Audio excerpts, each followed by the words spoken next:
Liga Nacional de Fútbol se enfrentó el equipo de Marquense ante el Club Municipal.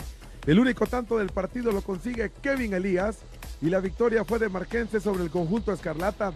Municipal llegaba a este encuentro siendo líder del torneo clausura.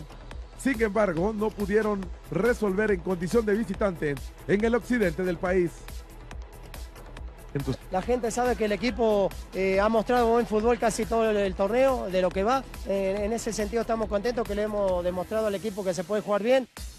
Por su parte, Comunicaciones recibió al conjunto del Deportivo Mictlán.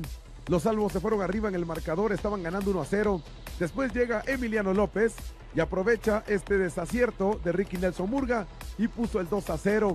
José Manuel Contreras le queda el balón justo para la pierna derecha, la pone arriba del guardameta Negrete y el partido estaba 3-0.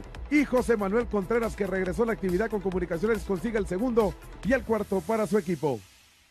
Hay que ir paso a paso, como lo hemos dicho en la semana, ¿no? Nosotros somos los únicos que podemos sacar esto adelante, con trabajo y unión, como lo hemos demostrado en otros momentos.